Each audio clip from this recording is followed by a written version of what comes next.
वो कहा ही जाता है कि आपके वजह से आपका क्लैश था, आपने एडवाइस किया कमलनाथ को कि कुछ नहीं होगा, आप सरकार चिंता मत करो, सरकार नहीं गिरेगी। बात का दुख है कि जिन पर पूरा भरोसा था उन लोगों ने धोखा दे दिया। आइडियोलॉजिकल क्लैश नहीं था, ये एक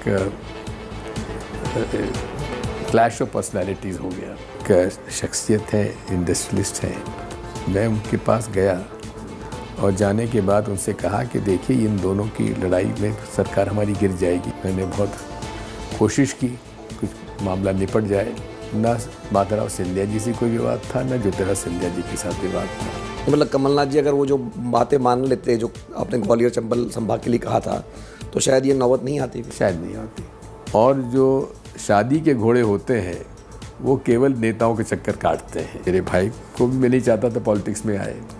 नमस्कार, मैं हूं मिलिंद खांडेकर और आप देख रहे हैं एमपी तक का पॉडकास्ट। एमपी तक के पॉडकास्ट में आज हमारे मेहमान हैं मध्य प्रदेश के पूर्व मुख्यमंत्री और राज्यसभा के सांसद, कांग्रेस के वरिष्ठ नेता दिग्विजय सिंह जी। दिग्विजय सिंह जी, बहुत बहुत स्वागत है आपका इस पॉडकास्ट में।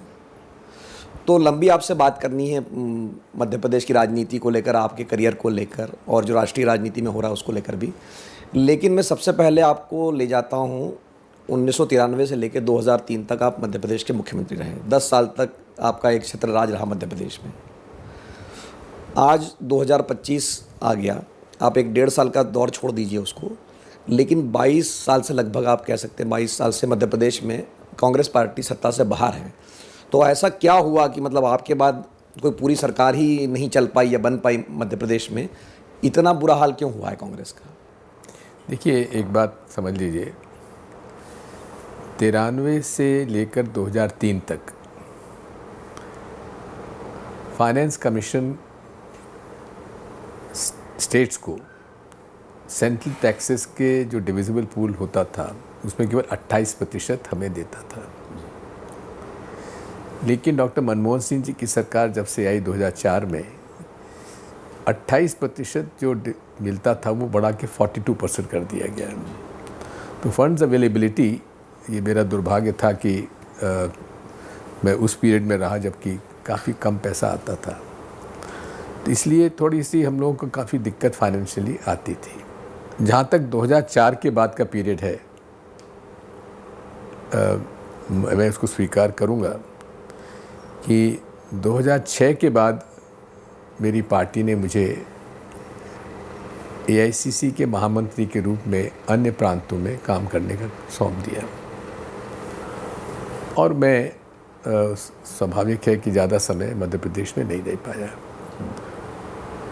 और चूंकि नहीं दे पाया तो इसलिए मैंने अपने आप को उससे बिल्कुल अलग रखा और मैंने इंटरफेयर नहीं किया। उन्हें मैं मध्य प्रदेश का दौरा भी मैंने बंद कर दिया 2006 से लेकर। तो 8-13 हम लोग हार गए। उसके बाद मुझे लगा कि कुछ करना चाहिए, तो मैंने फिर सोचा कि बहुत दिनों से मेरे मन में था मुझे 2001-2002 के आसपास मंडला में सर्किट हाउस में सो रहा था, अनुभूति हुई जैसे कोई मुझे कह रहा है कि नर्मदा परिक्रमा करो, और मेरे साथ इस प्रकार का अनुभव कभी नहीं हुआ आगे पीछे, कभी था हुआ ही नहीं। I am a very sound sleeper. लेकिन उस दिन 4 बार मैं उठा और चारों बार एक दिमाग में बात आई कि नर्मदा जी की परिक्रमा करना चाहिए। मैं आपको बता दूं कि मुझे खुद को जानकारी इतनी विस्तार से नहीं थी कि नर्मदा जी की परिक्रमा का क्या महत्व है। तो सुबह उठकर मैंने मेरे स्वामी स्वरूपानंद जी महाराज का मैं दीक्षित शिष्य रहा हूँ सन 83 से, और वो उसी क्षेत्र से आते हैं। तो मैंने उनको पूछा, उनका इसका बड़ा महत्व है, तुमको अगर हुआ है तो तुमको ये अनुभूति, तो उसमें तुमको करना चाहिए। तो मैंने 2017 में तय किया। तो मैंने सोनिया जी से अनुरोध किया कि मैं अब मुझे महामंत्री के पद से मुझे छुट्टी दे दी, मुक्ति दे दीजिए, मैं नर्मदा परिक्रमा करना चाहती हूँ। तो उनको आश्चर्य हुआ कि तुम क्या, कितना टाइम लगेगा? मैंने कहा मैम अब ये तो 3,500 किलोमीटर है। तो उन्होंने कहा कि तुम क्या पैदल चलोगे? मैंने कहा मैं तब चलूँगा। तो अच्छा ठीक है करो। तो मैंने नर्मदा परिक्रमा प्रारंभ की सितंबर 30, 2017 से, और पैदल चले हम लोग, मैं और मेरी पत्नी, और मेरे साथ 350 लोग और चलने लगे, हम भी चलेंगे। चलो, उसमें अधिकांश जो थे वो गरीब तबके के लोग थे। उसमें करीब 27 महिलाएं थीं, करीब 20 से ज़्यादा अनुसूचित जाति के थे, करीब 12-15 आदिवासी थे और 4 मुस्लिम भी थे उसके अंदर। चल पड़े। और एक हमारे वहाँ के, जहाँ से हमने शुरुआत की, वहाँ से एक त्रिपाठी जी थे, उनको हाथी पाँव जो हो जाता है बड़ा, और उसमें भी उनके वूंड लगा हुआ था। उनका कि हम भी चलेंगे। मैंने कहा पंडित जी आप कैसे चलेंगे? तो आप कि नहीं हम चलेंगे। मैंने कहा नुकसान हो जाएगा। कि कोई बात नहीं, मर जाएंगे तो वहीं वहाँ जला देना हमको। लेकिन साहब वो चले, और हमारा ये पूरा जो चला, तो 6 महीने 10 दिन तक हम लोग चले। और अब आप जानते, रास्ते में जहाँ जगह मिल जाती थी रुक जाते थे।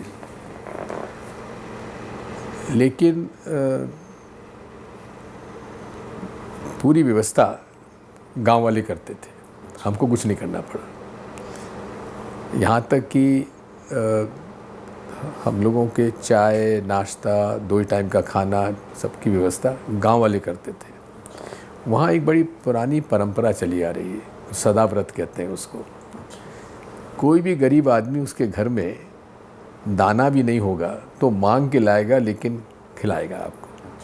और आपको जब जाएंगे तो आपको श्रीफल भेंट करेगा, शॉल भेंट करेगा, जैसी जैसी जिसकी वो हैसियत हो। तो आप समझिए कि हर जगह 2000 से 10,000 लोग तक ये हमारे भंडारे में शामिल होते थे, और सब वो लोग करते थे। यहाँ तक कि मिलिंद जी, मुझे 1 रुपया भी खर्च करना नहीं पड़ा, और किसी भी हमारे यात्री को खर्च नहीं करना पड़ा। और इतना लोगों को शॉल और श्रीफल, इतना सामान मिला कि मुझे 3 ट्रक सामान उन लोगों के परिवार के लोगों के पास पते पर भिजवाना पड़ा। और जब हमारी यात्रा समाप्त हुई, उस समय लगभग 72 इनविटेशन हमारे पेंडिंग थे, और मुझसे लोग नाराज़ हुए कि आपने हमारा भंडारा स्वीकार नहीं किया।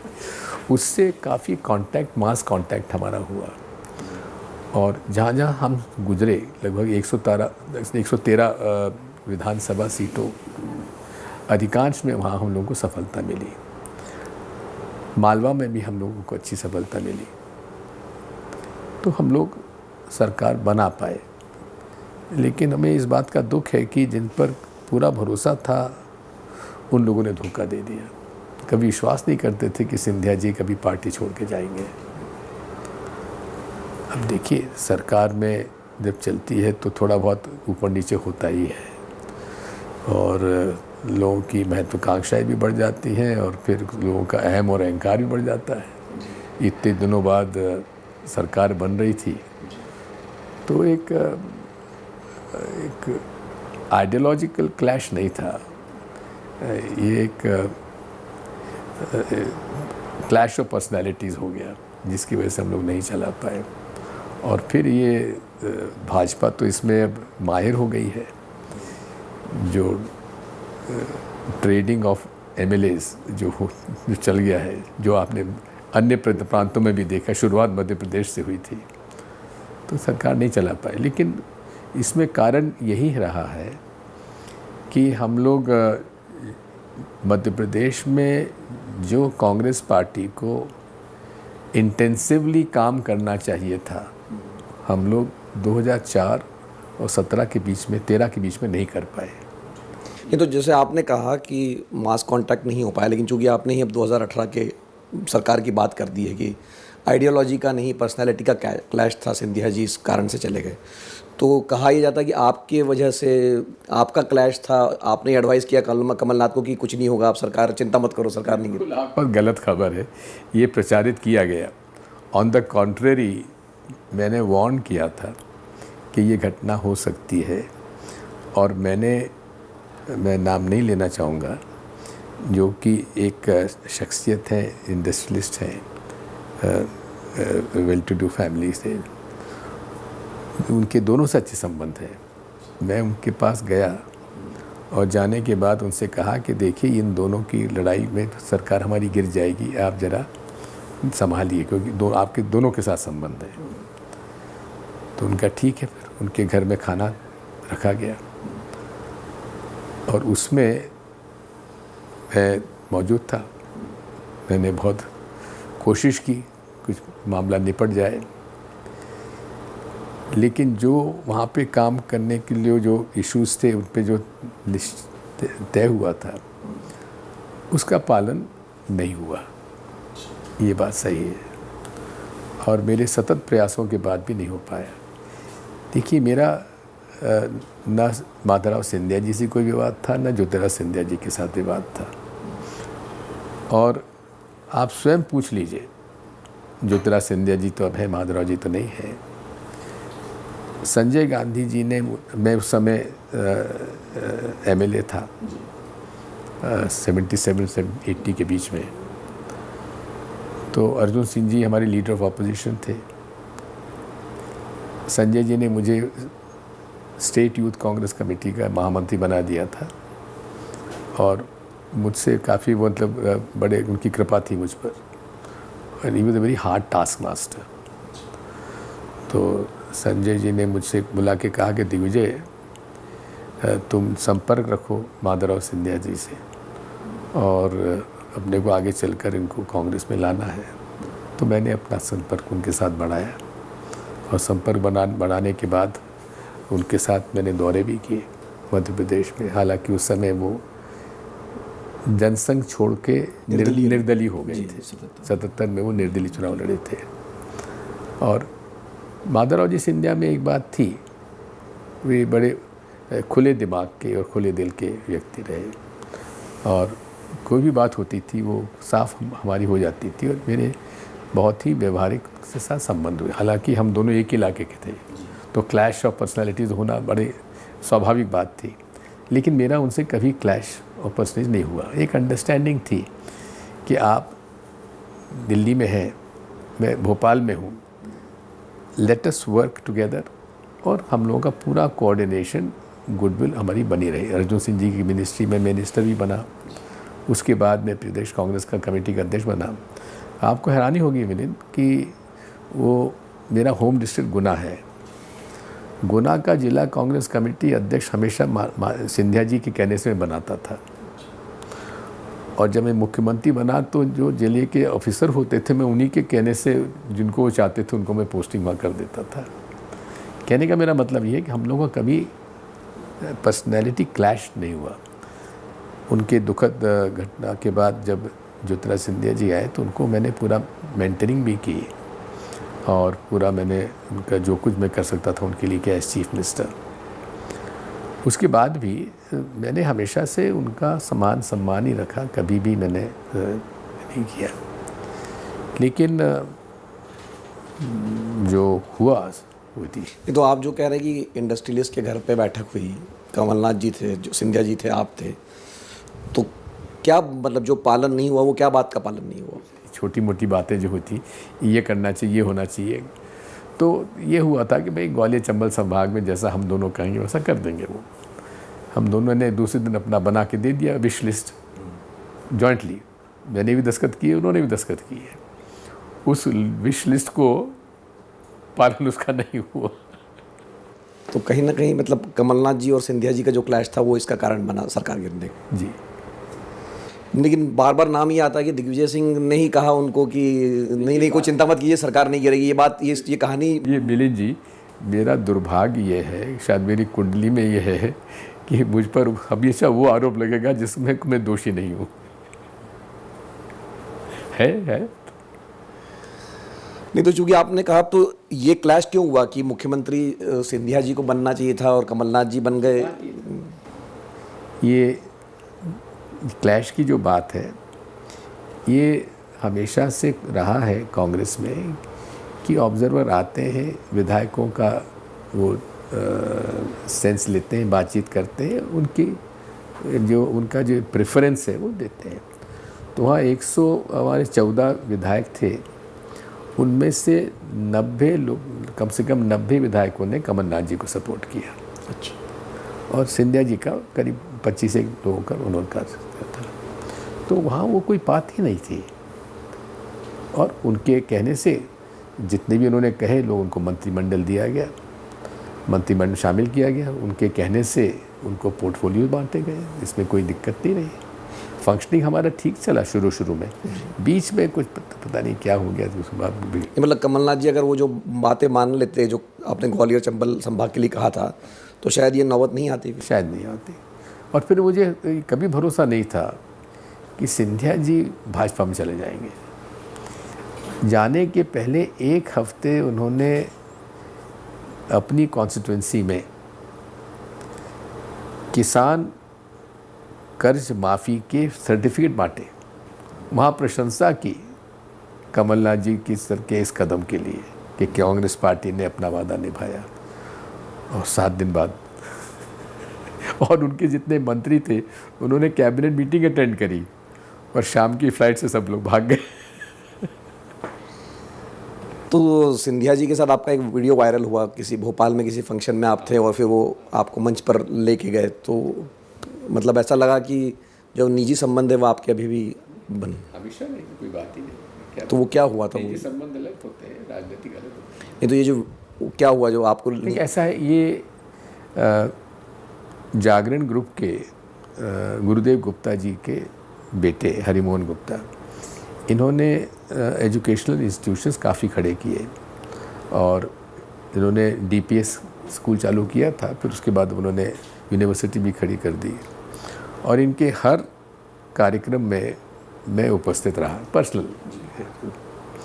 अभी उन्होंने एक बड़ा एम्बिशियस एक स्कूल, बोर्डिंग स्कूल, वो नाम भूल रहा हूँ मैं, काफ़ी माना हुआ यूके का बोर्डिंग स्कूल है, वन ऑफ द टॉप 10 में। उसकी उन्होंने शाखा इन भोपाल में शुरू की। तो उसमें मुझे आमंत्रित किया गया था। वहाँ चीफ गेस्ट ज्योतिराज सिंधिया थे।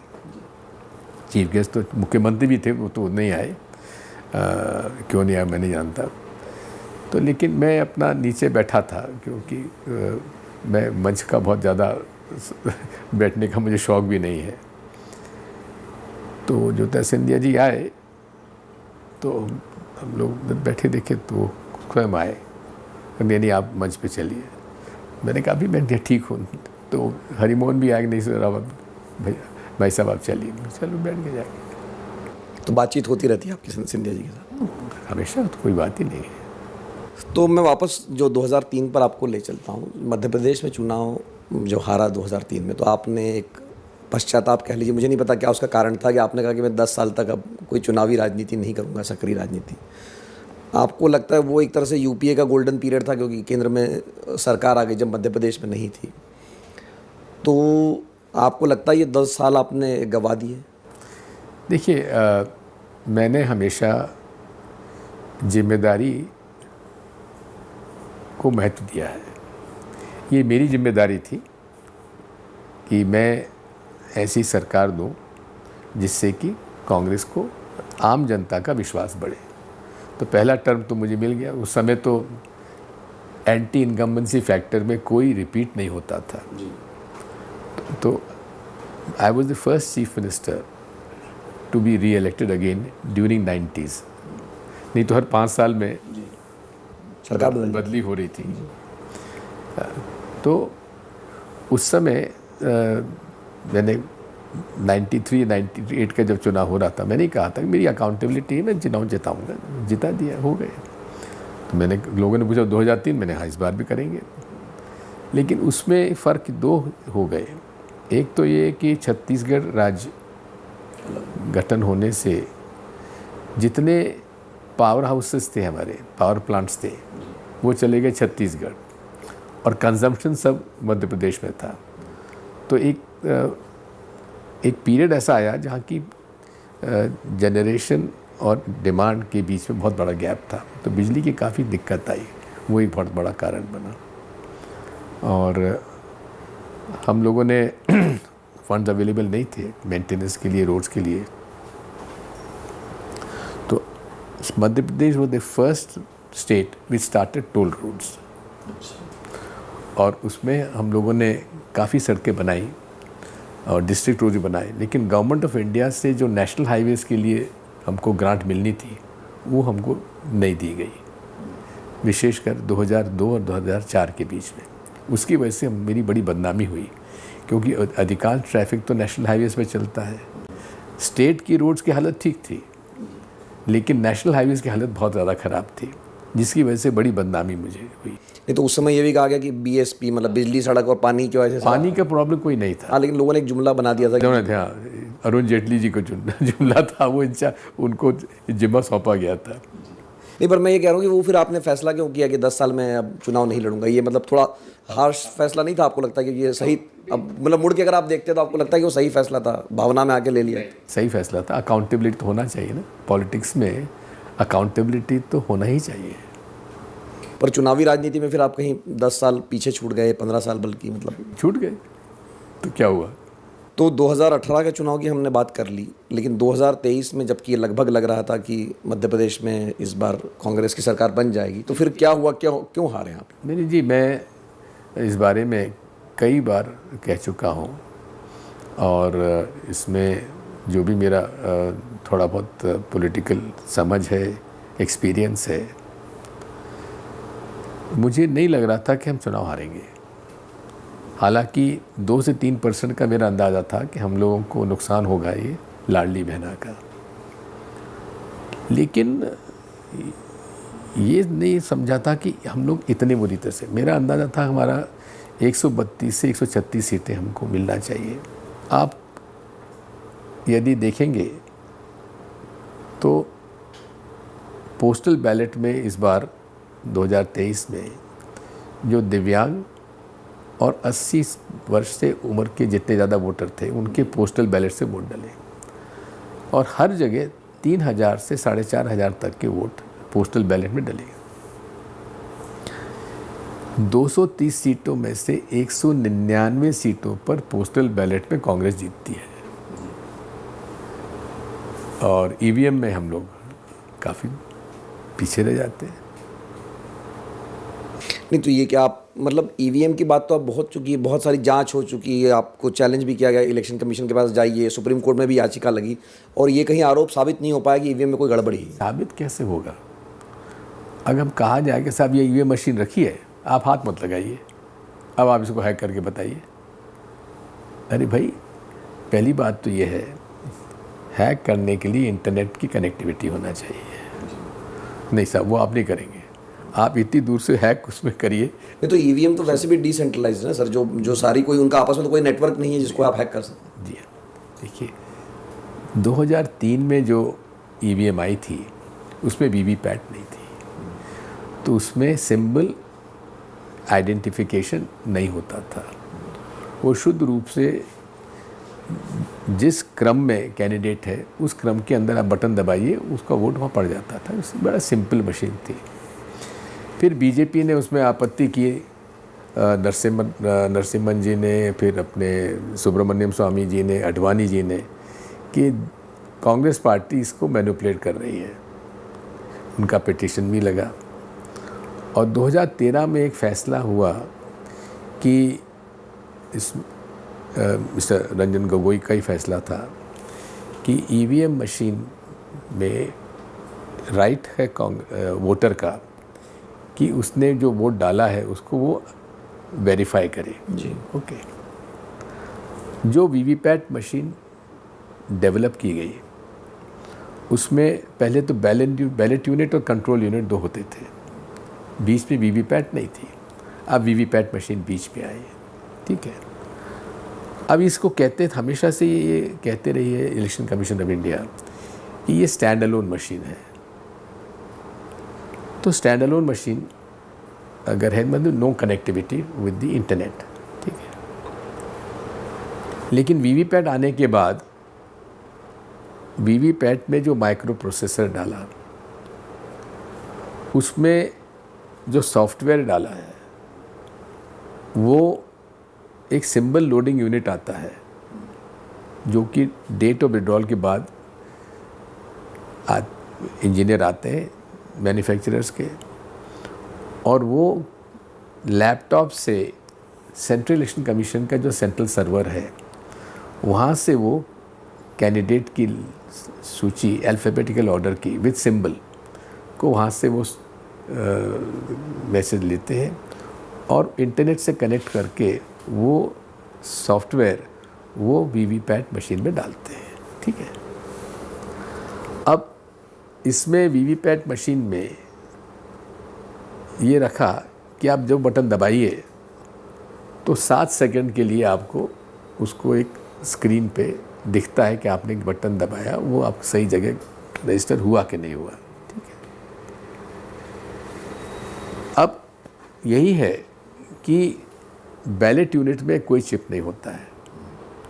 बैलेट यूनिट में वोटर का जो इंटेंट है, कमांड है, वो जाता है वीवीपैट में, कंट्रोल यूनिट में नहीं जाता। होना ये चाहिए था कि बैलेट यूनिट का कमांड जाए कंट्रोल यूनिट में, जिसमें कि सीरियल बना हुआ है अल्फ़ाबेटिकल ऑर्डर से कि, और उसका कमांड फिर जाना चाहिए टू द वीवीपैट मशीन, तो वहाँ प्रिंट होके वो गिर जाए बैलेट बॉक्स उसमें वीवीपैट में। हमारा कहना केवल यही है, पहले तो बात हम कहते हैं बैलेट पेपर से चुनाव कराना इज़ द बेस्ट वे, ताकि वोटर को मालूम पड़ जाए कि भाई मैंने ठप्पा मारा है, वही है, ठीक है। टेक्नोलॉजी का ज़माना है तो इसलिए आप वीवीपैट का यूज़ करो, हमें दिक्कत नहीं है। हमें होना तो ये चाहिए कि सॉफ्टवेयर आपने क्या डाला है पब्लिक डोमेन में लाना चाहिए, लेकिन इलेक्शन कमीशन कहता है कि हम लोग सॉफ्टवेयर को जो वीवीपैट में डाला जाता है इसलिए खुला नहीं कर सकते क्योंकि उससे हैक हो सकती है। अरे आपने कहा स्टैंड अलोन मशीन है, फिर हैक कैसे हो जाएगी? खैर, हम उसमें भी नहीं जाना चाहते। मैं इसको बड़ा एक साधारण तरीके से बताना चाहता हूँ। वोटर का अधिकार क्या है?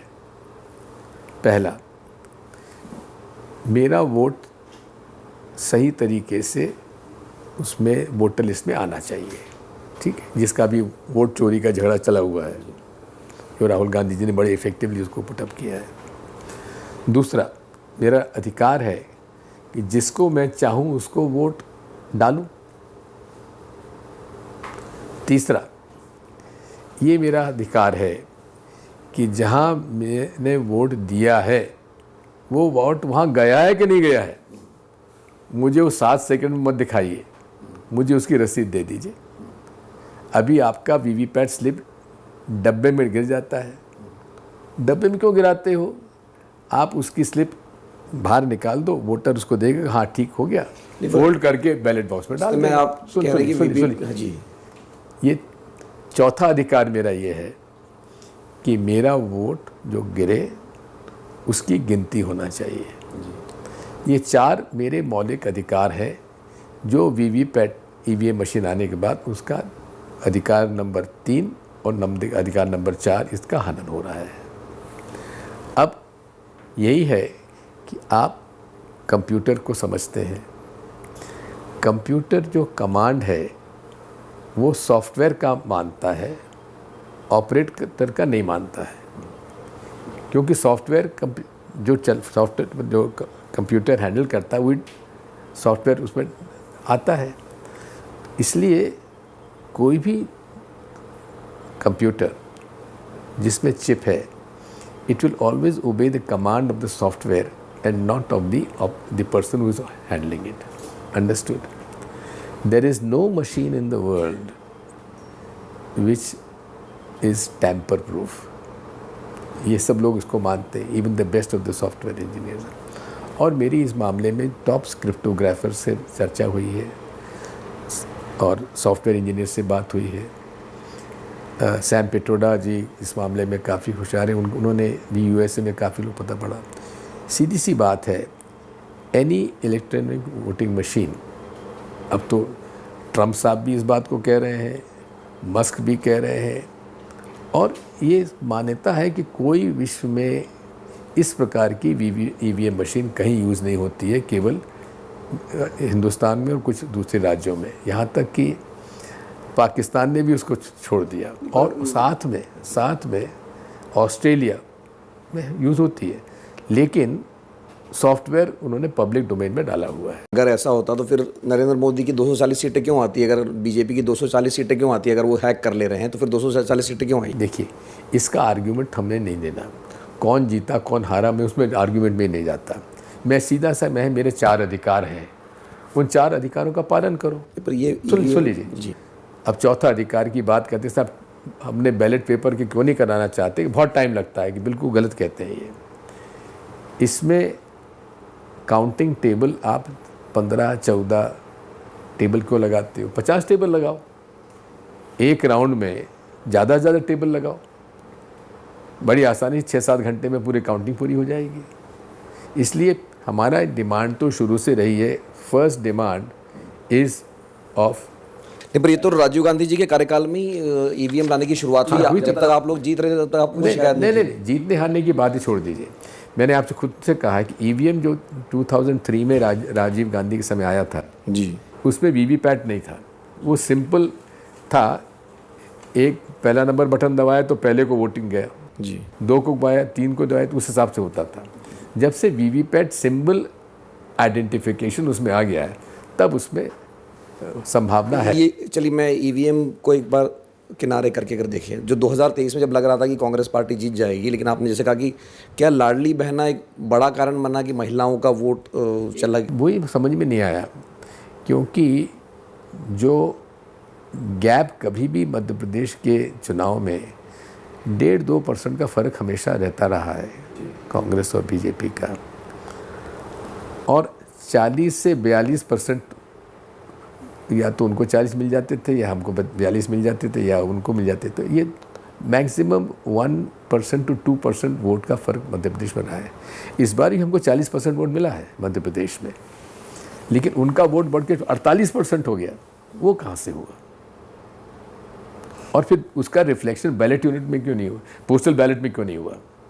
नहीं, मैं अभी मतलब मैंने आपका जो बात है वो मान ली कि पोस्टल बैलेट में आपको लीड थी या ईवीएम में भी कोई गड़बड़ी हो सकती है, लेकिन मैं जो हमको बाहर दिखा, जैसे कि लाडली बहना एक मामला था, दूसरा कमलनाथ जी ने किसी की सुनी नहीं, ये बात कहा जाता है कि उन्होंने अपने हिसाब से टिकट बांट दिए, या उन्होंने पब्लिकली कहा कि भाई उनके कपड़े जाके फाड़ लो, मैंने नहीं बांटे हैं। तो ये तो हमने देखा ना कि आपके कपड़े फाड़ने के लिए वो कह रहे थे। देखिए, ये सब तो ऐसा है, कमलनाथ जी और हमारी मित्रता लगभग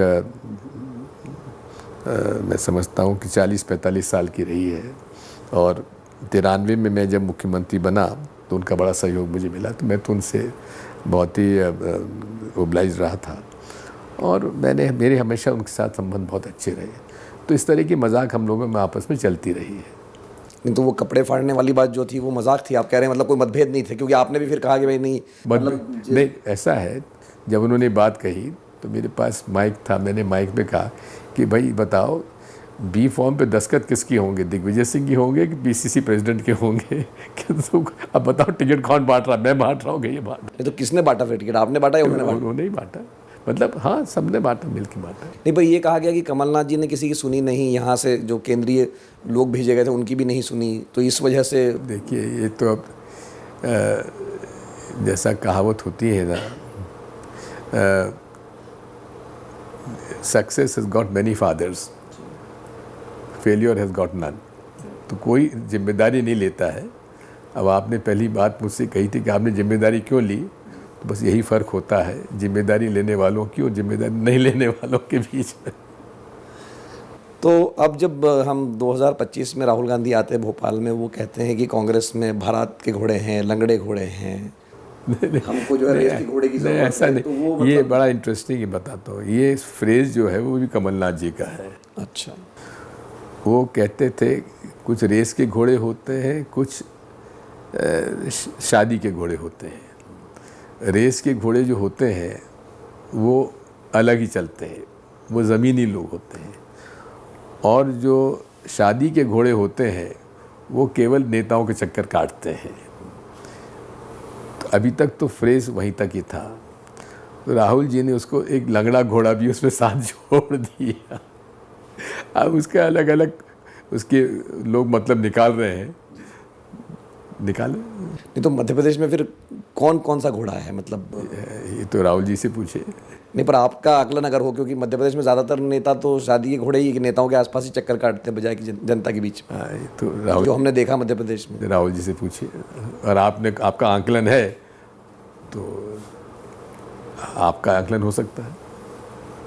नहीं, पर वो किसके लिए कहा फिर, क्योंकि मतलब वो अब मुझे क्या मालूम किसके लिए कहा। तो अब जो ये प्रयोग हो रहा है, राहुल जी कर रहे हैं कि जिलाध्यक्षों को अधिकार दिए जाएंगे, और मध्य प्रदेश में भी घोषणा हुई, तो इसमें भी आप पर परिवारवाद का आरोप लग गया कि गुना जिला के अध्यक्ष आपके बेटे को बनाया गया, राजगढ़ में आपके भतीजे को बनाया गया। तो वो भी जब या तो प्रयास हो रहा है कि भाई एक लोकतांत्रिक ढांचा बना है, उसमें भी देखिए इसमें ऐसा है, मैं हमेशा से परिवारवाद के खिलाफ रहा। इन द सेंस, जब मेरे छोटे भाई पॉलिटिक्स में आना चाहते थे तो मैंने मना किया था, तुम मत आओ। फिर मेरी माँ ने प्रभाव डाला कि तुम उनका नहीं, इसको आने दो, तुम क्यों रोकते? उनका ठीक है। जब मेरा बेटे ने मुझसे कहा कि मैं राजनीति मानना चाहता हूँ, मैंने मना कर दिया। लेकिन होशियार बच्चे जो होते हैं, जब पिता मना कर देता तो माता जी को तो खुश उनसे कहलवा देते हैं। तो मैंने कहा भाई ठीक है, तुम आना चाहते हो तो आओ, लेकिन बाद में ये मत कहना कि मुझे कहाँ फंसा दिया मेरे पिताजी ने राजनीति में। जवाबदारी तुम्हारी है और आना ही है तो मेरी शर्त है। मेरी जो हमारी जो पुश्तैनी, मेरे फादर वहाँ से 1952 में चुनाव जीते थे, और वही हम लोगों की अभी तक सीट है राघवगढ़ की। वहाँ की जनता की बड़ी मतलब हम लोगों की कृपा रही है हम पर, जो हमें जिताती रही है आज तक। तो मैंने कहा कि इस राघवगढ़ असेंबली सीट का तुम नॉर्थ टू साउथ दौरा करो, फिर ईस्ट टू वेस्ट करो, 1 हफ्ता। एक दौरा करो गर्मी में, एक करो ठंड में। उस समय मास्टर्स कर रहा था कोलंबिया यूनिवर्सिटी न्यूयॉर्क में।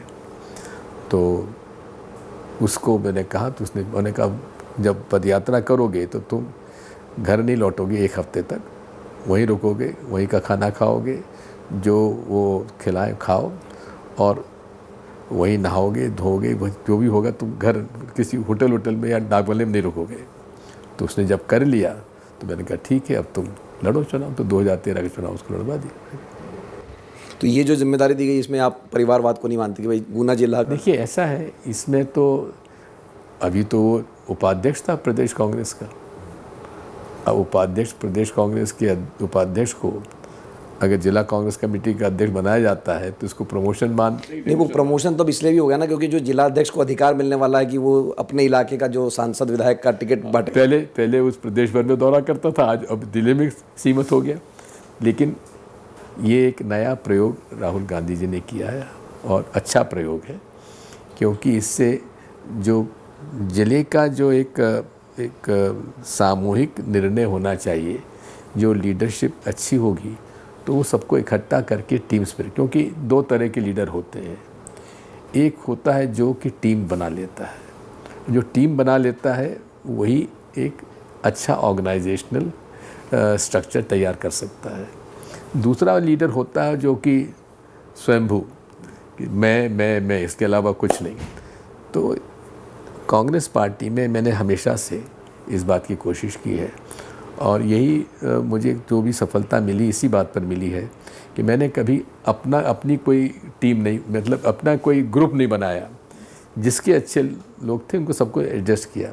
अब मैं जब प्रदेश कांग्रेस कमेटी का अध्यक्ष बना था, मैं केवल 38 साल का था, और उस समय राजीव जी भारी बहुमत से चुनाव जीत के आए थे, और स्टॉलवर्ड्स थे मध्य प्रदेश के। उस समय मध्य प्रदेश छत्तीसगढ़ एक था। Doctor Shankar Dayal Sharma vice president, Prakashan Sethi ex chief minister, Shyamacharan ji ex chief minister, Arjun Singh ji ex chief minister, Motilal ji Vora उस समय सीएम नहीं बने थे, तब वो एमएलए थे वहाँ पे और मिनिस्टर थे अर्जुन सिंह जी की कैबिनेट में। तो उसमें फिर हम लोग उसमें फिर उसके बाद माधवराव सिंधिया, कमलनाथ जी, विद्याचरण शुक्ला जी स्टॉलवर्ड्स थे और मैं 38 साल का था। लेकिन सब ने हम लोग जो उनकी जो हमारी जो प्रदेश कांग्रेस कमेटी की टीम बनी, हम सब लोगों ने मिलकर अच्छा जमाया। और आज जो थोड़ा बहुत मेरा प्रभाव है मध्य प्रदेश में, छत्तीसगढ़ में भी उस समय, और मुझे तो इस बात की प्रसन्नता है कि मुझे मध्य प्रदेश से ज़्यादा समर्थन छत्तीसगढ़ से मिलता था, जो कि विद्याचरण श्यामाचरण जी का एक गढ़ हुआ करता था। लेकिन हमेशा मुझे वहाँ का समर्थन, मुझे आज मध्य प्रदेश से ज़्यादा समर्थन मिलता था, क्योंकि मध्य प्रदेश में जनसंघ हमेशा से मजबूत रही है, छत्तीसगढ़ में कांग्रेस वहाँ मजबूत रही है। तो दोनों जब मिल जाते थे तो हमको एडवांटेज उसमें मिल जाता था। तो इसलिए मैं समझता हूँ कि कांग्रेस पार्टी में जो ये प्रयोग इन्होंने किया है, राहुल जी ने, अच्छा प्रयोग है। मैं समझता हूँ कि इसको यदि सही तरीके से संचालन हुआ तो जो एक कमी थी कांग्रेस पार्टी में अच्छे मजबूत संगठन की, वो कमी इससे पूर्ति हो जाएगी। तो आपने कहा परिवार का जब जिक्र किया, आपके भाई लक्ष्मण सिंह, उनको अभी वापस कांग्रेस पार्टी ने निकाल दिया, वो आते जाते रहते हैं तो वो अब काफ़ी गंभीर आरोप लगा रहे हैं कांग्रेस पार्टी पर, राहुल गांधी। देखिए बात ये है, जब मेरे पिताजी का देहांत हुआ था तो मैं 20 साल का था, वो करीब 12 साल का था, 8 साल का हम लोग गए थे। तो थोड़ा सा वो गरम दल का नेता रहा है हमेशा से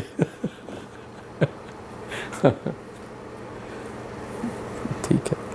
पर आपने कहा कि आप खिलाफ थे उनके राजनीति में आने के। आपने कहा मैं तो मेरे भाई को भी मैं नहीं चाहता था पॉलिटिक्स में आए, क्योंकि देखिए पॉलिटिक्स जो है इसमें कॉन्फ्लिक्ट ऑफ इंटरेस्ट हो जाता है, और ऐसे अनेक उदाहरण हैं यहाँ पति पत्नी जो पॉलिटिक्स में आ गए उनमें झगड़ा हो जाता है, भाई भाई में झगड़ा हो जाता है, बाप बेटे में झगड़ा हो जाता है। इसलिए क्योंकि ये और इतिहास है, सत्ता जो है क्या नहीं करा देती है, इतिहास है इस बात का, तो मुझे इसका जिक्र करने की आवश्यकता नहीं है। तो दिग्विजय सिंह जी, कांग्रेस पार्टी 2014 से केंद्र सरकार से बाहर है, मतलब 10 साल हो गए, बल्कि 15 साल हो जाएंगे 2029 में। राहुल गांधी जी प्रयास कर रहे हैं, लोग सोशल मीडिया पे कहते हैं आपके जो समर्थक हैं कि वो अगले प्रधानमंत्री बनेंगे, लेकिन आपको कोई दूर दूर तक लग रहा है कहीं भी कांग्रेस वापसी कर पाए? देखिए मैं एक बात बता दूं मैं आपको, 77 में जब चुनाव का डिक्लेरेशन हुआ, किसी ने सोचा था कि इंदिरा जी चुनाव हार जाएंगी? कहते जनता पार्टी कुछ मतलब था ही नहीं, कोई स्ट्रक्चर ही नहीं था। लेकिन बात वही है, जनता का कब क्या मूड हो जाता है ये उस पर निर्भर करता है, और इसीलिए हम लोग आज इस पर ज़्यादा ध्यान दे रहे हैं कि चुनाव निष्पक्ष होना चाहिए, वोटर लिस्ट निष्पक्ष बनना चाहिए, ईवीएम मशीन में हमको रसीद चाहिए। ये अगर हो जाता है तो निर्णय किधर भी जा सकता है। तो क्या कारण है कि नरेंद्र मोदी को आप नहीं हरा पा रहे हैं? उनका कोई तोड़ नहीं, मतलब अभी मैं ईवीएम और चुनाव में नहीं बात कर रहा हूँ, एक समर्थन तो हासिल है उनको भी। देखिए बात यह है, नरेंद्र मोदी जी का मॉडल ऑफ गवर्नेंस अलग है। यदि आप देखेंगे तो वो ऐसे लोग अधिकारी कर्मचारियों को चुनते हैं जो उनकी नियम कानून को बलाए ताक रख के उनकी बात मानते हैं। क्योंकि अगर आप देखेंगे गुजरात में जो लोग उनके साथ थे वो आज भी उनके साथ हैं, और कितनी बार उनको एक्सटेंशन मिल चुका है, और वो सब लोग उनकी एक टीम है, और वो टीम जो है वो एक समूह के रूप में काम करती है। दूसरी बात यह है कि करप्शन, इतना मैंने जीवन में किसी भी सरकार में करप्शन नहीं देखा जो आज मैं देखना हो, और विशेषकर डबल इंजन सरकार के प्रांतों में यह हाल है कि खुलेआम करप्शन हो रहा है। और मेरा इसका खुद का एनालिसिस ये है कि ये गुजरात मॉडल ऑफ गवर्नेंस कहिए या मोदी मॉडल ऑफ गवर्नेंस कहिए, वो हमेशा ऐसे लोगों को चुनते हैं जो नियम और कानून को बलाए ताक रख के, कॉन्स्टिट्यूशन को बलाए ताक रख के उनके आदेशों का पालन करें और उसी के आधार पर फिर ये बिल्डअप करते हैं।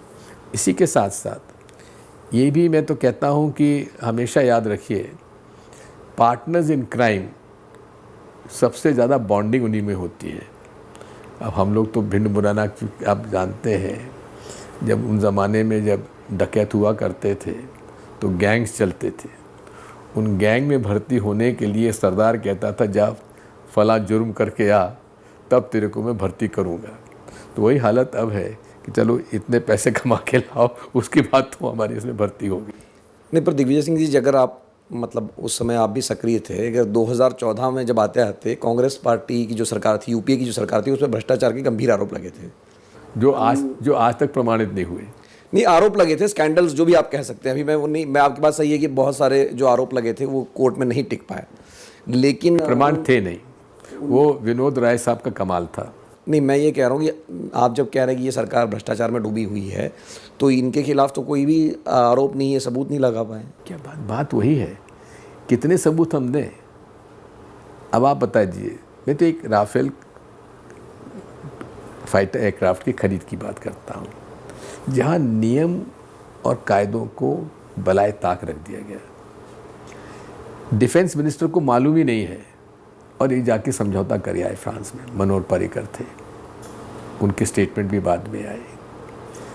इसका खरीदने का प्रोसीजर जो था, एक स्टैंडर्ड ऑपरेटिंग प्रोसीजर जो बिजनेस रूल्स हैं, उसमें इसकी एक प्रक्रिया है। उसमें फाइनेंस भी इसमें रहता है और कैबिनेट कमेटी इसकी रहती है। उसमें एक सारे खरीद के जो मामले हैं उसके माध्यम से खरीद होती है, उसको फॉलो नहीं किया गया। हमने ये बात रेज़ करी, कई बार रेज़ करी, लेकिन कोई सुनने वाला नहीं और यहाँ तक कि प्रमाण किसको दें? आजकल तो सीबीआई, ईडी और आईटी तो इस तरह से काम कर रही है कि जिस तरह से कि बस आप उन्हीं के लोग हैं। ईडी की रेड हो जाती है और उसके बाद उन पर क्या जुर्माना होता, क्या नहीं होता है, लेकिन केस ख़त्म हो जाता है। हमारे कई नेता लोग जिनके ऊपर स्वयं नरेंद्र मोदी ने आरोप लगाया कि ये इन्होंने भ्रष्टाचार किया है, 70,000 करोड़ का भ्रष्टाचार किया है, 3 दिन बाद मालूम पड़ता है कि वो तो वहाँ के उप मुख्यमंत्री बन गए। थोड़ा पीछे मैं आपको वापस ले चलता हूँ। 2000 जब आपने कहा कि आप केंद्रीय राजनीति में रहे, तो उस समय ये कहा गया कि राहुल गांधी के आप राजनीतिक गुरु बन गए थे और आपने उनको दीक्षा दी एक तरह से। नहीं, ऐसा नहीं है। न उनको राजनीतिक गुरु की आवश्यकता रही, और राजनीतिक गुरु उनको दें कि जो कि लिखा पढ़ा ना हो। राहुल गांधी जी को मैं आपको एक बता दूं, ये इतना अध्ययन करते हैं और आसानी से इनको कन्विंस करना संभव नहीं है। He has a mind of his own और बड़ा एनालिटिकल माइंड है इनका, और he is a voracious reader of books. जितना उनके पास नॉलेज रहती थी, कई बार मेरे साथ ऐसा अनुभव हुआ कि मैंने अपनी कुछ बात कही तो वो उसको हाँ में हाँ करने के बजाय मुझे काउंटर करते थे, और अनेक बार ऐसा हुआ कि मैं गलत साबित हुआ, जबकि मेरा अनुभव उनसे कहीं ज़्यादा था। तो इसलिए राहुल गांधी जी जो है उनको बड़ा गलत तरीके से प्रोजेक्ट किया गया है। बहुत ही सिंसियर है, निडर व्यक्ति है, एंड अबव करप्शन, और हिम्मत वाला व्यक्ति है। जो मैं कहता हूँ कि जिस प्रकार से उन्होंने उनको प्रोजेक्ट किया गया, हाँ, वो साफ गोई बात कहते हैं। जो उनको कहना उनको कोई रोक नहीं सकता। लेकिन भारत जोड़ो यात्रा में जिस कमिटमेंट के साथ उन्होंने गए, and he is got a passion for meeting people, he is got a passion for meeting the poorer sections, और वो हर समस्या को उसके लॉजिकल कारण पे जाते हैं और उसका किस प्रकार सोल्यूशन हो सकता है उस पर वो अध्ययन करते हैं। उदाहरण के लिए वो कई जगह जो वहाँ के लोकल प्रोडक्ट हुआ करता था, कई कारणों से वह चल नहीं रहा था। जैसे जीन्स बन रही थी वहाँ पर, लेकिन ये नोटबंदी के बाद जितने भी छोटे और मध्यम उद्योग थे वो समाप्त हो चले गए। ये उन्होंने ज़मीन पर जाके देखा। कई जगह भारत जोड़ो यात्रा को उन्होंने हॉल्ट करवाया ताकि वो जाके उसको अध्ययन कर सकें। It was a most educational trip for Rahul Gandhi ji, जो उनका कनेक्ट हुआ और उनके सोच में, उनके विचार में और उनके व्यवहार में उन 4 महीने में जो अंतर आया मैंने और कभी किसी व्यक्ति में आते नहीं देखा। तो फिर ये बात कहाँ से उन दिनों खबरें छपती थी कि आप उनके राजनीतिक गुरु हैं? ये चाणक्य चाणक्य कहाँ, दिग्विजय सिंह कहाँ, चाणक्य, क्योंकि चाणक्य यहाँ बतना बंधा भी कर रहे हैं। लेकिन एक बात ज़रूर है कि उन्होंने मुझे बड़ी क्लोजली उत्तर प्रदेश में जब मैं महामंत्री था तो काम करने का अवसर उनके साथ मिला और उनकी जो प्रतिभा, उनका सोच, उनकी समझ वाकई में बहुत ही प्रभावशाली है। नहीं तो कहते हैं उत्तर प्रदेश में हार के बाद आप के रास्ते दूर हो गए, अलग हो गए थोड़े? नहीं, ऐसा नहीं है। मैंने खुद ने उनसे निवेदन किया, क्योंकि हुआ ये था कि पार्लियामेंट तक तो सारी बात ठीक चलती रही। जब विधानसभा के चुनाव आए 2012 में, उस समय थोड़ा सा ये जिन लोगों को थोड़ा टिकट डिस्ट्रीब्यूशन के अंतर्गत मुझे ये लगा कि he has his own ways of handling it, तो फिर मैंने अपने को निवेदन ही मैंने किया कि अब आप मुझे यहाँ से यूपी में जो कर सकता था मैंने कर लिया। तो then I moved out of Uttar Pradesh. तो उन 10 वर्षों में एक और जो विवाद, आपके जो बयान थे, खास करके अब साध्वी प्रज्ञा जो आपके खिलाफ चुनाव जीती 2019 में, तो उनको अब कोर्ट ने बरी कर दिया। उस समय हिंदू आतंकवाद के जो आरोप लगे थे, आप भी उस मैंने कभी हिंदू आतंकवाद नहीं कहा, ना मैंने इस्लामिक आतंकवाद कहा है। ये अमित शाह जी को भी बड़ी गलत बयानी की आदत है। मैं कह चुका हूँ कि मैंने कभी हिंदू आतंकवाद का नाम भी नहीं लिया और मैंने काउंटर किया।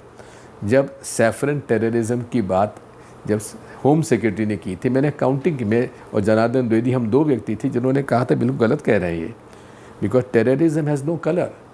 न ग्रीन टेरर इस्लाम का है, न सैफरन टेरर हिंदू का है। टेररिज्म जो है ये इंडिविजुअल्स हैं, एक ग्रुप्स हैं, एक आइडियोलॉजिकल, एक जो ये धर्मांधता फैलाने वाले लोग हैं। मिलिंद जी, जहाँ धर्म का दुरुपयोग नफ़रत फैलाने के लिए होगा, वहाँ टेररिज्म आएगा, आतंकवाद आएगा। नाथूराम गोडसे हिंदू, महात्मा गांधी हिंदू, क्यों मारा उनको? किसने मारा? क्या कसूर था महात्मा गांधी का? वो व्यक्ति जो कि हिंदू मुस्लिम एकता के लिए सेलिब्रेशन 14 अगस्त 1947 का सेलिब्रेशन दिल्ली में हो रहा, आज़ादी की लड़ाई जिस व्यक्ति ने लड़ी, आज़ाद देश हो रहा था, लेकिन वो वहाँ नहीं थे। वो थे हिंदू मुसलमानों में समझौता कराने के लिए, अपनी जान पे खेल कर उन लोगों के बीच में जाके बन रहे। ये जो नफ़रत की जो एक आइडियोलॉजी है, और इसमें मैं हमेशा कहता हूँ कि मैं जो रिलीजियस रेडिकलिज्म है मैं उसके ख़िलाफ़ हूँ, चाहे हिंदूज़ का हो, चाहे इस्लाम का हो, चाहे सिख्स का हो, चाहे क्रिश्चियंस का हो, चाहे किसी का भी हो। रिलीजियस फंडामेंटलिज्म कहिए या धर्मांधता कहिए, ये धर्म की सबसे बड़ी दुश्मन है। सनातन धर्म, और मैंने इस मामले में थोड़ा सा अध्ययन भी किया है, मैंने गीता भी पढ़ी है, मैंने कुरान भी पढ़ी है, बाइबल भी पढ़ी है, ओल्ड एंड न्यू टेस्टमेंट दोनों, और गुरु ग्रंथ साहब भी पढ़ा है। भगवान महावीर को भी हमने उनकी बात एडलो समझने की कोशिश की है। और स्वामी विवेकानंद जी बिल्कुल सही कहते हैं कि सभी धर्मों का मूल आधार है इंसानियत। कैसे अच्छा इंसान बने, यही सब धर्म सिखाते हैं। और जब धर्म का उपयोग दूसरे धर्म से बेहतर बनाने का जब ये एक प्रयोग चालू होता है, तो वो धर्म जिसका वो पालन कर रहे हैं उससे वो भटक जाते हैं। नहीं, पर दिग्विजय सिंह जी, अगर 2007 में जो मालेगांव के ब्लास्ट हुए या 2008 में 26/11 मुंबई में हुआ, उस दौर में आपके जो बयान थे, तो उससे ऐसा लगा कि आप मुसलमानों का पक्ष ले रहे हैं, मतलब बटला हुसैन। बिल्कुल, क्योंकि आपने आरएसएस, बात तो मैं आपको बता दूं, नहीं पर ये उस समय एक छवि कह लीजिए, आपके बयान ऐसे थे कि जो ऐसा छवि बनाना और बिगाड़ना। नहीं, पर आप बयान भी तो वैसे देते थे। जी, मैं बयान सही देता था। मैंने ऐसा कभी नहीं कहा। मैंने जो मेरे पास प्रमाण थे मैंने बताए थे। मेरे पास प्रमाण था कि मऊ में जब मैं चीफ मिनिस्टर था, मऊ में मंदिर में ब्लास्ट हुआ और मंदिर के ब्लास्ट के बाद मुसलमानों के घर जलाए गए। तो मेरी मध्य प्रदेश पुलिस में ये जांच में आया कि वहाँ राष्ट्रीय स्वयंसेवक के सुनील जोशी, वहाँ के जो प्रचारक था, जिसकी हत्या बाद में आरएसएस के लोगों ने कर दी, तो वो उसमें शामिल था। और वहाँ पे उनको बॉम्ब बनाने की ट्रेनिंग एक मऊ के पास एक फार्म हाउस पे दी जाती थी। उसके सारे प्रमाण मिले। जिसका फार्म हाउस था उसने खुद ने स्वीकार किया कि हाँ, यहाँ पे ट्रेनिंग दी जाती थी। तो मैं प्रमाण के साथ बात की है। इसी प्रकार का जो भी मालेगांव की जो ब्लास्ट हुए, उसमें हेमंत करकरे साहब वो मध्य प्रदेश के नहीं थे, रहने वाले उल्टी मध्य प्रदेश के थे, छतरपुर के थे, सेटल हो गए थे। उनके फादर रेलवे में थे, तो नागपुर में सेटल हो गए थे। तो वो ATS महाराष्ट्र के देख रहे थे उसको, टेरर स्कॉट को। तो उन लोगों ने पता लगाया था। ये मेरा इन्वेस्टिगेशन नहीं था। मैं तो प्रज्ञा को जानता भी नहीं था, हालांकि उसके पिता वहाँ पे ग्राम सेवक थे भिंड में, तो मैं तो उसको जानता भी नहीं था। तो वहाँ से जो इन्फॉर्मेशन आती थी, आप ही के लोगों के माध्यम से आती थी। मेरे पास कोई डायरेक्ट तो कुछ था नहीं। फिर हेमंत करकरे साहब से मेरे फ़ोन पे मेरी चर्चा भी होती रही। और इसमें एक, चाहे मक्का मस्जिद का ब्लास्ट हो, चाहे मालेगांव 1, मालेगांव 2 ब्लास्ट हो, मुडासा का ब्लास्ट हो, समझौता एक्सप्रेस हो, अजमेर दरगाह शरीफ हो, जितने भी ब्लास्ट हुए। अब यशवंत सिंधे आपके सामने बाहर आ रहा है, आरएसएस का एक्टिविस्ट रहा है। वो स्वयं इस बात को खुलेआम कह रहा है कैसे उनको मिलता था। स्वयं इंद्रेश कुमार जो आरएसएस के लीडर हैं, वो एफआईआर में नाम उनका दर्ज हुआ। क्या दिग्विजय सिंह ने एफआईआर दर्ज की थी क्या दिग्विजय सिंह इन्वेस्टिगेशन कर रहा था क्या?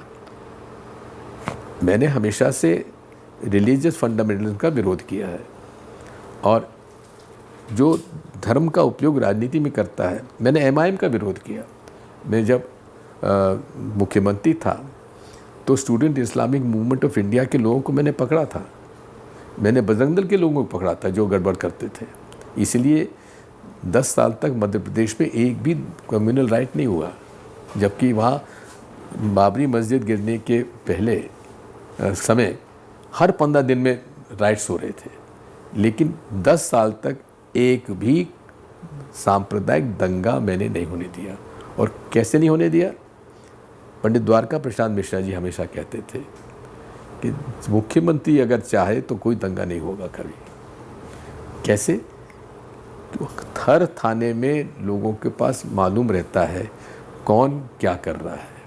यदि ऐसे लोगों की पहचान कर लिया जाए तो कभी दंगा नहीं होगा। और मेरी फर्स्ट मीटिंग जो मेरी होम सेक्रेटरी DGP साहब के साथ, तो चीफ सेक्रेटरी साथ हुई, होम मिनिस्टर साहब साथ हुई, मैंने यही कहा मध्य प्रदेश में दंगा फसाद नहीं होगा।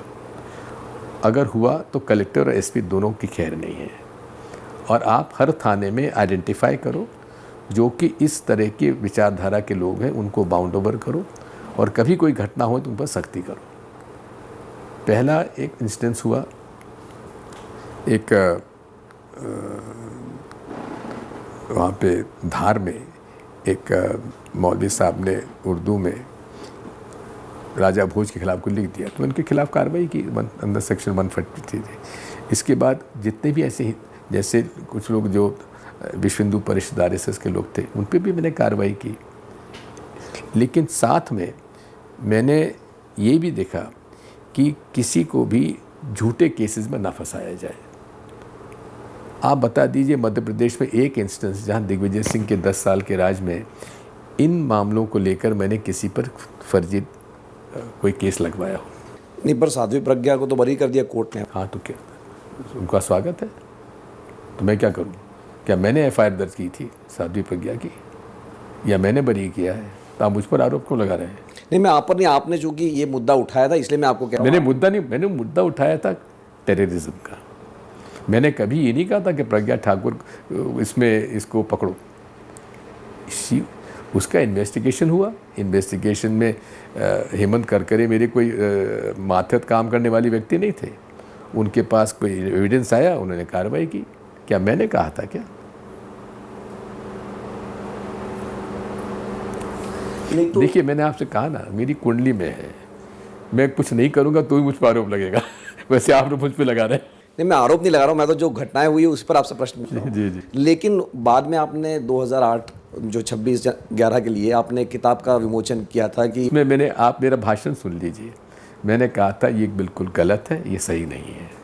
नहीं, तो वो किताब ही ये थी कि आरएसएस नहीं, उसमें एक क्वेश्चन मार्क था। जी, क्वेश्चन मार्क था, लेकिन वो भी तो मतलब लेकिन मैंने कभी सपोर्ट नहीं किया, कभी सपोर्ट नहीं किया। नहीं, आपने कहा था इसकी जांच होनी चाहिए। हाँ, जांच तो हमेशा हर चीज़ की होनी चाहिए। पर तब तो बड़ा खुले में था कि पाकिस्तान नहीं करवाया है ये। बात यह है, हर चीज़ की जांच होना चाहिए। किसका किससे संबंध है, मेरी भी जांच करो ना। अगर मैं मुस्लिम परस्त हूँ तो मेरी भी जांच करो। एक बात मैं बता दूँ, जब ये बटला हाउस एनकाउंटर हुआ, मैं यूपी का इंचार्ज था, तो मैं वहाँ जाके देखना चाहता था। आजमगढ़ के लड़के थे ये लोग, कि आखिर ये ऐसा हो क्यों। आजमगढ़ वो शहर है जहाँ कभी दंगा नहीं हुआ। आज़ादी की लड़ाई में भी नहीं हुआ, क्या बंटवारे में भी नहीं हुआ, जब पार्टीशन हुआ तब भी नहीं हुआ, और बाबरी मस्जिद गिरी तब भी वहाँ दंगा नहीं हुआ। बड़ा पीसफुल आजमगढ़ का रहा हिंदू मुस्लिम एकता का। वहाँ कैसे 26 नौजवान कैसे टेरर एक्टिविटीज़ में चले गए, तो ये तो नर्सरी बन गई थी।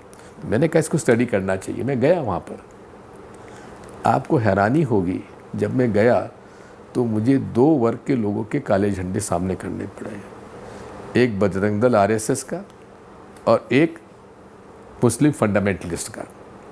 एक वहाँ पे इमाम साहब थे जो उन बच्चों के परिवारों से हर हफ्ते वसूली करते थे, उन्होंने भी विरोध किया और बजरंग दल के लोगों ने भी विरोध किया। तो आपने क्या पाया कि आजमगढ़, और यहाँ तक कि मैं जब आंध्र प्रदेश का इंचार्ज था तो एमआईएम के साथ का समझौता कांग्रेस का, मैंने उसको कहा भी ठीक नहीं, इसको ख़त्म करना चाहिए, ख़त्म हुआ। और मैंने एमआईएम के ख़िलाफ़ वहाँ पर अपना कैंपेन भी चलाया। कांग्रेस पार्टी हमने स्ट्रॉन्ग करने की कोशिश की उसने, तो ओवैसी साहब की पार्टी ने 4 डिफेमेशन सूट मुझ पर फाइल किए, और इसी तरह से बजरंग दल आरएसएस ने करीब 10-12 केस मेरे पे फाइल किए हुए। जबकि जो भी मैं कहता हूँ, मैंने कहा भाई बात करो, लेकिन कन्विक्शन मेरा आज तक नहीं हुआ, किसी ने समय में बरी हुआ नहीं। तो ये मतलब ऐसा क्यों लगने लगा है कि आप, क्योंकि इसमें कारण बहुत बड़ा श्रेय आप लोगों को जाता है। आपसे मेरा मिलन से नहीं है, प्रेस से जाता है। क्योंकि जिस प्रकार से भारतीय जनता पार्टी का जो प्रचार तंत्र है, क्या ये आरोप, क्या राहुल गांधी जी पे जितने ये आरोप लगाए हैं, क्या ये सही था? जितने इनको बदनाम किया गया, जो उन्होंने कहा नहीं उनके मुंह से वो बात कहलवा दी गई। तो आजकल मिलिंद जी, ये देश में जो एक माहौल बना हुआ है, जो इनका खिलाफ बोलेगा उसके खिलाफ झूठे केस बनाएंगे, झूठा माहौल बनाएंगे, झूठे इस प्रकार की बात करेंगे। इसलिए मैं उसकी कभी चिंता नहीं करता। मैं एक बात जानता हूँ, मैं सनातन धर्म का पालन करने वाला व्यक्ति हूँ। मैं शुद्ध रूप से गांधी नेहरू फिलॉसफी का पालन करने वाला व्यक्ति हूँ, और मैं लेफ्ट ऑफ सेंटर की कांग्रेस की आइडियोलॉजी का पालन करने वाले का आदमी हूँ। उस पर मैं समझौता कभी नहीं करता। नहीं, तो आखिर में दिग्विजय सिंह जी, एक तो आपकी ये छवि जैसे आप कह रहे बनाई गई कि आप मुस्लिम परस्ती करते हैं। अब एक उदाहरण तो बताओ। हाँ, ये जो बयान मैंने आपको कहा सर, बयान मैंने कहाँ कहा है? मैंने कहाँ हिंदू राष्ट्र टेरर कहा है? कहाँ मैंने इस्लाम टेरर कहा? एक बयान तो मुझे बता दो। आप आज, ये तो डिजिटल का ज़माना है, मुझे आप मेरा वीडियो दिखा दो जहाँ मैंने ये बात कही हो, मेरा बयान दिखा दो। एक भी नहीं है। अब एक वो चला ओसामा जी। फैक्ट ये है कि मैंने वाराणसी में, मेरा बयान था, वो क्लिप मेरे पास भी है, अगर आप देखना तो मैं आपको दिखा दूंगा। मैंने कहा मैं बधाई देता हूँ राष्ट्रपति ओबामा जी को, जो उन्होंने एक ऐसा घोर बड़ा अंतर्राष्ट्रीय आतंकवादी को उन्होंने मार गिराया। लेकिन मुझे इस बात पर आश्चर्य है कि एबोटाबाद में पाकिस्तान मिलिट्री एकेडमी से 500 मीटर दूर पर ओसामा जी रह रहे थे। ये व्यंग था। अब मुझ पर तो आरोप पूरा लगा दिया, लेकिन रविशंकर प्रसाद जी ने इस बात को कहा है, मुरली मनोहर जोशी जी ने कहा है, कई लोगों ने मोहम्मद सईद, हाफिज़ सईद को, उसको हाफिज़ जी कहा है, ओसामा जी कहा है, कईयों ने। उन पर कोई ना, आप लोगों ने आरोप नहीं लगाया, मुझ पर आरोप लगा दिया, ओसामा जी कर दिया जबकि मैंने व्यंग क्या किया था। नहीं, मैं अपना सवाल पूरा नहीं कर पाया। मैंने आपसे कहा कि एक तरफ तो आपकी ये छवि रही, बनाई गई, जो भी आपने कहा जैसे, लेकिन दूसरी तरफ निजी जीवन में आप काफ़ी धार्मिक व्यक्ति हैं, जो पंढरपुर हर साल जाते हैं। मुझे पता नहीं कि अब आप अभी भी जा रहे हैं कि नहीं जा रहे हैं। अभी जा रहा हूँ, हो क्या है? आपने कहा कि नर्मदा की परिक्रमा कर रहे हैं, कर चुका हूँ। मतलब वही मैं बोल रहा हूँ। तो ये जो दूसरे रूप है दिग्विजय सिंह का, जो आपने कहा मैं सनातन, वही सही रूप है, वही स्वरूप है। आपका जो दूसरा रूप आपने प्रेस वाले बताते हैं, वो बिल्कुल असत्य है। तो ये रूप क्यों नहीं फिर आप प्रस्तुत नहीं करते हैं, या ये बाहर नहीं आता है? कि बात ये, मैंने कभी धर्म को ओढ़ा नहीं है। मैं धार्मिक व्यक्ति हूँ, लेकिन धर्म के नाम पर ना मैं वोट मांगता, न धर्म के नाम पर मैं लोगों से इस मामले में बहस करता। ये मेरा निजी है, मेरा आस्था का प्रश्न है। मैं धार्मिक हूँ। आज एकादशी है, योग से संयोग से आज मेरा व्रत है, तो एकादशी का व्रत करता हूँ, गुरुवार का व्रत करता हूँ, रोज़ आधा घंटा पूजा करता हूँ, तो करता हूँ। मेरा आस्था, मुझे इसको प्रदर्शित करने की ज़रूरत नहीं है। मुझे मंदिर में जाके घंटी बजाने की ज़रूरत नहीं है। मुझे लौटने की ज़रूरत नहीं है मंदिर के सामने। ईश्वर की आस्था मेरे मन में है, और नर ही नारायण है, नर की सेवा करता हूँ, नारायण सेवा वही है मेरी। नहीं तो जो पंढरपुर की यात्रा का कैसे शुरू हुआ? ये भी बड़ा इंटरेस्टिंग बताई देता हूँ आपको। डॉक्टर शंकर दयाल शर्मा जी की बड़ी कृपा मुझ पर रहती थी। तो उन्होंने मुझे, 92 की बात है, तो मैं उनसे मिलने गया था, तो इस तरह की बात मुझसे कहते, अरे दिग्विजय तुम पंढरपुर गए हो क्या कभी विठोबा के तक? मैंने कहा डॉक्टर साहब नहीं गया। कि तुम जाओ ज़रूर। शरद पवार साहब मुख्यमंत्री हुआ करते थे महाराष्ट्र के, तो मैंने पवार साहब से कहा, उनकी बड़ी कृपा रही हमेशा से। पवार साहब से मैंने कहा, पवार साहब मुझे विठोबा के दर्शन करने जाना है पंढरपुर। कहने लगे तुम अभी नहीं, आषाढ़ी एकादशी पे आओ। मैंने कहा ठीक है। तो आषाढ़ी एकादशी पे मैं गया, क्योंकि आषाढ़ी एकादशी पर मुख्यमंत्री वहाँ का पूजा करते हैं, और वो करते हैं, और साथ में जो एक लॉट से एक निकलता है, जो वारी होता है, वारकारी होते, वो करता है। तो 92 से लेकर आज तक हर साल मैं गया हूँ, और वहीं नहीं जाता हूँ, अलंदी भी जाता हूँ, संत ज्ञानेश्वर जी के दर्शन करता हूँ। वहाँ से तुलजापुर भवानी जाता हूँ, वहाँ दर्शन करके फिर पंढरपुर आता हूँ। आषाढ़ी एकादशी के दिन में के जो पूजा होती उसमें शामिल होता हूँ। तो पहले जब तक सरकार कांग्रेस की रहती थी तो मुख्यमंत्री के साथ करते थे, अब नहीं होती तो उनके पहले कर लेते जाके पूजा। लेकिन ये मेरी आस्था है, क्योंकि विठोबा ये गरीबों के एक आदर्श रहे हैं, किसानों के आदर्श रहे हैं, तो मेरा एक लगाव हो जाता है कभी। अब मेरे घर में 7 मंदिर हैं, 7 जगह पर राघव जी का भी है, जगदीश स्वामी जी का भी है, माता जी का भी है, शंकर जी का भी है, हनुमान जी का भी है। मेरी माँ बहुत धार्मिक थी, तो हम भी धार्मिक तो हैं।